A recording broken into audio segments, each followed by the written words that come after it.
Hello everyone, it's Shaylin here. I'm back again for day 2 of my book share. I am overviewing and reading and sharing the book called From Procrastination to Production by Jeffrey Combs. I went to one of his one-day workshops a few weeks back and was really moved by his story and his progress, and so I bought 4 of his books, and this is the first one that I've dove into, and it's knocked me around so much that I wanted to share the wealth and knock around some of you. And by knock around, I mean really this book is a paradigm shift. And if you struggle with procrastination, then I suggest to read this book, or at least to follow along with this 21-day book share that I'm going to do. And I'll go through with it with you and then save you the time of reading it maybe.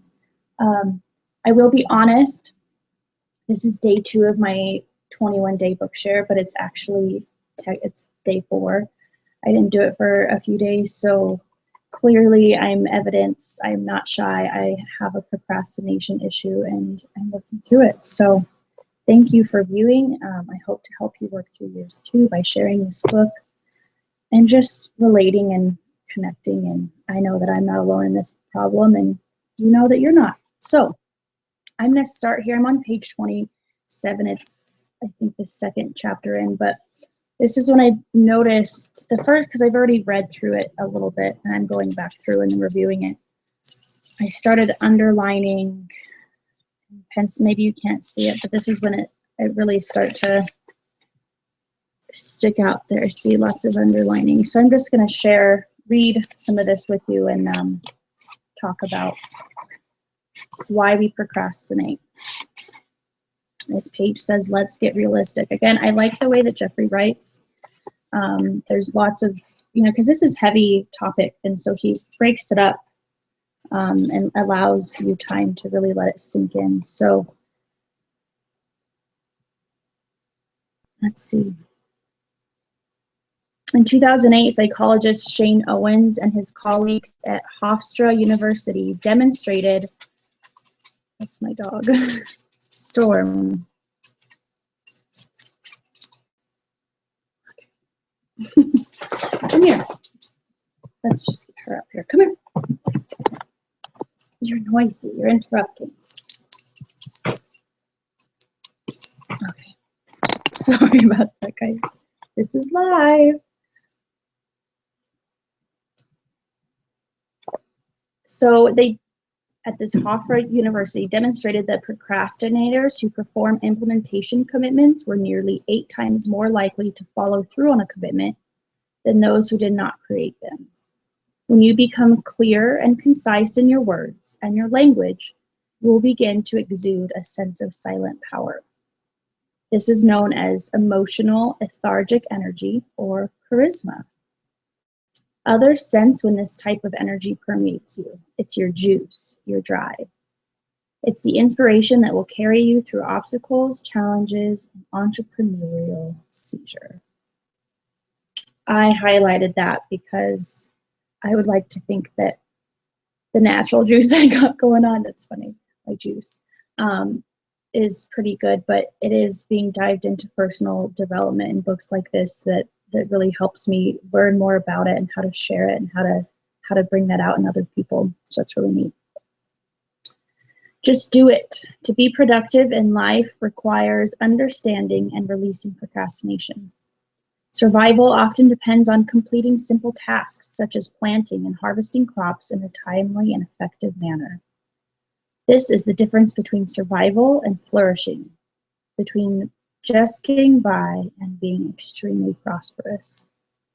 I don't know about anyone else following, but time and time again, evidence of my life has proven that, and I think of myself as a very fortunate and wealthy person, but the reason why I'm not prosperous is because I still have a lot of work to go in my procrastination. And so this book is good for that, by the way, because we're not just going to talk about the hypey woo-woo, but Jeffrey really gets into the cause root of it and how to fix that. And so then we see changes on the external world. Page 29, he says, time is more about managing yourself daily than arbitrarily, I can even say that word, that's funny, managing a clock. I highlighted that because I'm known as the girl that doesn't really follow a clock. I believe that time is relative, and I get my stuff done, you get yours, and anyway, so that was just kind of proved my point right, I felt. Procrastination, indecision, and disappointment. Procrastination is not the same as indecision. While indecision implies the inability to decide, procrastination occurs when a person creates a decision but does not follow through with it. Procrastination is the tendency to postpone or avoid reaching a decision with the subconscious intention of remaining disappointed. I wrote "whoa" next to that because that was big for me. You know, my "whoa" is sad story. I felt disappointed a lot as a child, and so that sentence just made it clear that there's clearly a lot that I'm still pulling from back then and making a self-fulfilled prophecy now in adulthood that doesn't really serve me. I don't need to be disappointed anymore.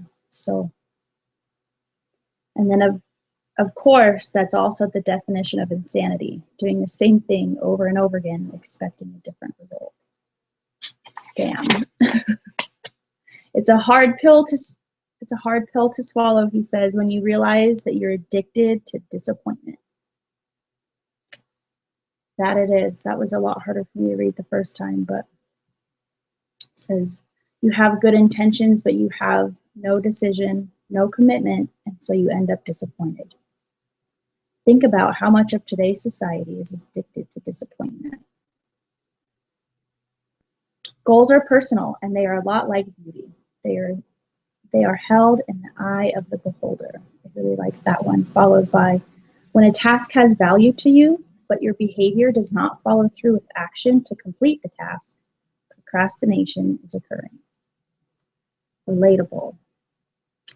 It is irrational not to desire change in the areas of our lives that do not serve us. Amen. I've never understood people that, I mean, awareness is the first step, but they can't even get there. That's out of my realm. I don't get it. The rebellious personality is proud. This is me. The rebellious personality is proud of nonconformity to the extreme, so much so that they rebel against their own success. And then this one I like highlighted to the max, the whole paragraph, I guess I thought was awesome, or I needed to really hear it, so maybe you do too. Procrastination is perpetuated by good intentions combined with bad habits. Overcoming procrastination is like addressing any addiction. It is accomplished one day at a time. You commit to a change one day at a time, to let go one day at a time. You commit to change one day at a time, to let go one day at a time. I'm repeating that, he didn't.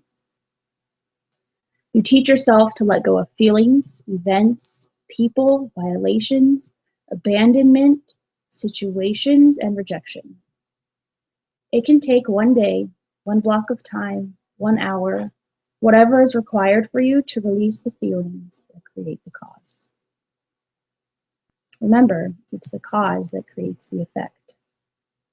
When you begin to address the cause, letting go of procrastination opens up a whole new awareness for you.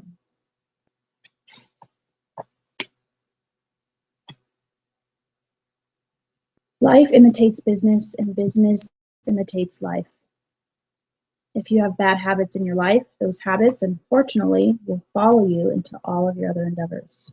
That's what it is. But don't despair. Every single one of us has the ability to transform rapidly. The Latin definition of prosperity is in the flow. Procrastination occurs when small steps towards larger goals are avoided. Procrastination is neutralized when small steps are consistently implemented.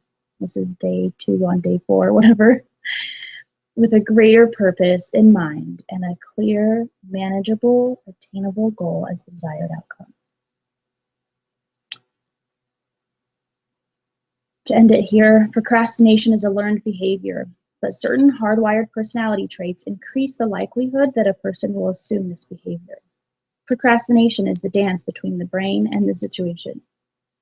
In the next chapters, we'll look at the profiles of 6 types of procrastinators and discover strategies for overcoming procrastination, no matter who you are. So that was the end of chapter 2. Like you said, the next few chapters he's going to dive in. I'm going to read aloud about the 6 different types. And I'm on the 3rd type, and so far I've related to all 3, which has been really interesting and enlightening. So my bigger purpose here,